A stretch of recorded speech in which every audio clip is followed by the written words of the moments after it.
Today, we will review what we have studied in the week, which is to say the Mughal dynasty, their architectural contributions, and the kind of effect they had on the Rajput states, and how Maratha architecture eventually borrows from the Mughals, but initially is really heavily shaped by the sultanates of the Deccan. We started off the week with looking at the Mughals, who they were, where they came from, what their sources of inspiration were, and how their architecture evolved through 200 years of being in India and being Indian. The Mughals, when they first arrived, as we saw with the Bagh-e-Babur, were heavily influenced by their Central Asian roots, choosing to lay out extensive gardens. These gardens were typically along hill slopes, and various kinds of ornamental and utilitarian trees were cultivated. Most of these gardens had a channel of water flowing through.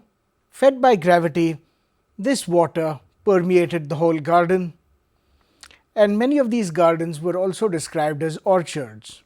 As the Mughals settled in India, they still were shaped heavily by Timurid ideals, such as you see in the Sabz Burj in Delhi, but eventually they went on, particularly under Akbar, Jahangir and Shah Jahan, to have a completely Indian sensibility and a new style of architecture which was unlike anything the rest of the world had seen. So if you take something like Humayun's tomb built by Akbar, though the plan is modelled along Iranian designs, the elevations and sections are completely Indian, as is the material. By the end of Shah Jahan's rule, a number of completely colloquial elements, such as the curvilinear roof that you see from Bengal, therefore called the Bangla roof, has become a stock element in Mughal architecture. Mughal buildings after Jahangir are incomplete without having this kind of roof, these chhatris, the baluster columns and the multifoil arches, all elements that we'll see slowly being introduced. If we first consider Akbar, he is a very innovative ruler who tries innovation not just in architecture, but also in music, in religion and in other arts. A lot of his buildings look really very different from each other, because as he's conquering parts of central India, western India, Rajasthan, Gujarat and Madhya Pradesh, he is bringing back elements of architecture from all these regions and creating a new imperial style in his heartland of Delhi and Agra. On your left, you see a palace building which was built by Akbar in Ajmer, which looks anything unlike palaces built before this. If you look at the bottom left, you have another palace from Akbar's big capital, his failed project as Fatehpur Sikri, where though the lack of water forces an abandonment of the capital, Fatehpur Sikri is a fantastic example of tight urban planning and of various buildings that were supposed to have very specific and unique functions. A vocabulary of heavy cornices supported on brackets and little kiosks or chhatris is already coming into play. This will be taken much further by Akbar's son, Jahangir. Jahangir commissions a number of buildings himself, but a number of buildings are constructed by his feudatories and his allies, sometimes in his honor, like the palace you see at the bottom left, built in Orcha. The king of Orcha, being a good ally of Jahangir, allegedly built this palace for one night stay in which Jahangir visited Orcha. For us, what is important is not this story, but the architecture of this palace, which is exactly like all imperial Mughal buildings. In fact, it is not very different from the Red Fort in Agra. If you look at the top left, that is the tomb of Itimad-ud-Dawla, Jahangir's father-in-law, an important court official. Again, there is an interpretation of stock elements borrowed from an Indian context and elements that are coming in from Central and Western Asia, from Iran. But all these are being composed in completely new and novel ways to make buildings that are truly innovative and Indian. If you look at the top left, you will see the building that is built as a pavilion in the middle of Shalimar Gardens. If you look at the top left, you will see a building which is built in Kashmir as a garden pavilion in the middle of Nishad Gardens. This building looks unlike a lot of the architecture that you'll associate with the Mughals, but that is because it is a building that responds to the climatic requirements of Kashmir, which are significantly different from the rest of India, and also pays heed to local artisanal and crafts traditions. Jahangir was an avid naturalist, a very good observer of phenomena that he saw around him. His diaries, the Tuzuk-e-Jahangiri, have fantastic descriptions of things that he sees and things by which he is captivated. It is his discerning eye that would allow even the building crafts to be a lot more nuanced than predecessors.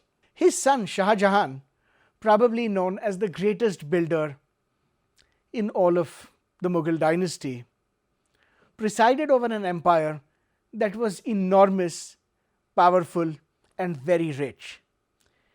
He was an aesthete and immediately embarked upon a massive program of building construction, constructing a grand new capital for himself in Delhi called Shahjahanabad on the banks of the Yamuna River. This capital, which we today know as the Red Fort, became an icon for the nation of India as the Declaration of Indian Independence in 1947 was made from here by the first Prime Minister Jawaharlal Nehru. Inside the Red Fort are now poor ghosts of what would have been grand buildings constructed by the nobles, such as the bedchambers which you see above, completely decorated in carved marble with inlaid stone, this technique of pietra dura being borrowed from Italy, particularly from Florence. Shah Jahan, of course, can never be forgotten because of the one monument that he built in memory of his wife, the grand mausoleum called the Taj Mahal. This building, which is wonderfully interpreted by a scholar called Wayne Begley, to this day remains one of the most visited tourist spots in India. Built completely out of white marble, inlaid with semi-precious stones, this building is built on that plan that we have described as being a Hasht Behesht plan, with groupings of rooms in four corners, all of them connected by Ivans that open into a central chamber above which is a big dome.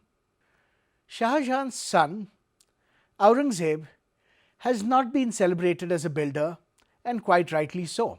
He presided over an empire that was absolutely enormous in terms of geographical area and population, but the Mughal model of governance required them to be expansionists, and his treasury was drained in a number of futile wars, both on the western frontier and also in the Deccan, where he could not subdue a new independent kingdom that had just emerged.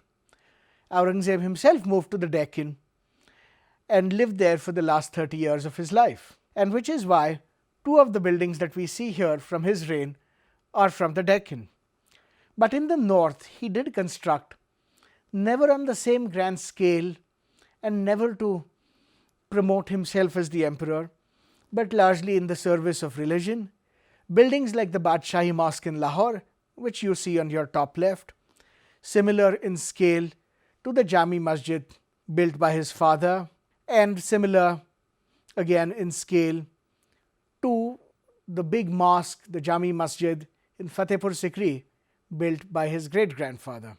But if you look at Aurangzeb's personal commissions, they tend to be of a very modest scale, such as this building on the bottom left, which was a small baradari with a viewing Jaroka on top, built where his campsite was outside of the city of Ahmednagar. It was this enclosure in which he died, and it was here that he spent many years waging war against the Marathas. His presence in the Deccan had caused a large number of his nobles to move to the Deccan, one of them being a gentleman called Pahad Singh, who was moved to Aurangabad, made an important officer, and Pahad Singh built himself this palace, which is currently situated within the Dr. Babasaheb Ambedkar University, Marathwada University, and which is a typical Mughal palace set in a quadripartite garden that is bisected by channels of water. Because of its placement with the mountain behind it, it almost looks like the building emanates from the mountain from which comes out the water. But during the reign of Akbar, Jahangir, Shah Jahan and Aurangzeb, most of the Rajputs became important officers at the Mughal court.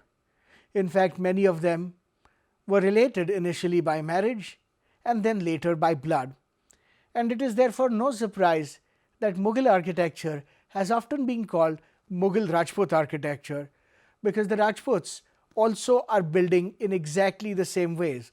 After all, imperial architecture is the language of power, and if Rajput officials are important officers in the Mughal army, they are going to replicate what happens at the imperial center. Therefore, you have pendentives and squinch-like arrangements in Rajput architecture as well, except in this case with figural imagery. You have the same kinds of geometrical gardens being laid out, bisected by water channels and fountains, and you have compositions of Bangla roofs, corner turrets, long facades with biaxial symmetry, like you have with Itimadud-Daula's tomb, also being replicated outside of Jaipur in something called the Jal Mahal. But coming to the Deccan, much before the Mughals, you have the Yadavas who built temples in their statement style, which is the Bhumija style. Once the Marathas come to power, first under Shivaji when the Mughals are in the Deccan, and Shivaji and Aurangzeb have a number of confrontations face to face. But even after, the Marathas, to assert their own regional identity, start reviving Yadava temples, and they reconstruct the Bhumija style as they imagine it to be. This is all part of inventing a new language of their identity, of their court. But if you consider early Maratha architecture, it is completely unlike Mughal architecture.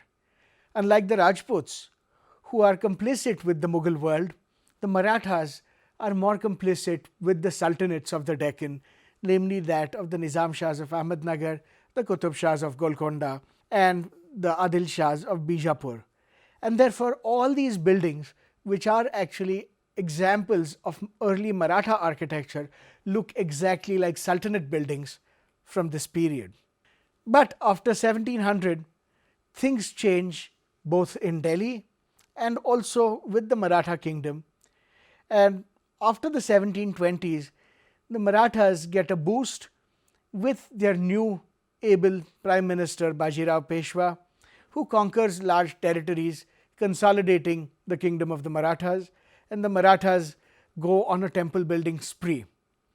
A number of temples that they build, or sometimes rebuild, will be in this Bhumija style, in which they are trying to emulate the Yadavas, but they really don't know the logic of the Bhumija temple.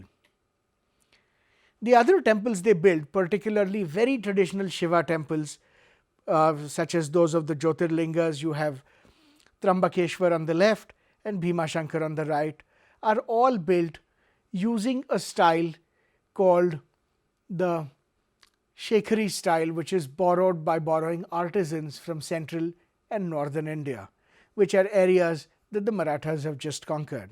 But their own signature style is this, where they combine a number of Sultanate and Mughal elements and put them together with the logic of South Indian temple in multiple tiers with a small dome on top.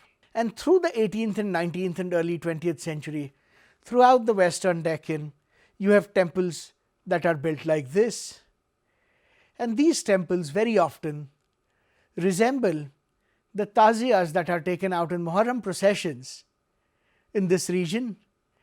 This is not an argument about which came first, but merely to say that expressions of power transgress bounds of religion.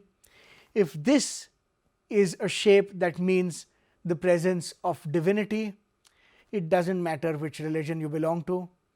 In this period, in this region, it is widely understood for what it means. And so, as usual, our exercise will be to look up examples of all the topics that we have covered in learning sessions and find relevant examples of sites and buildings that have not been covered by us directly. So please do look up examples of things that we have talked about and try and get more information about them. Thank you.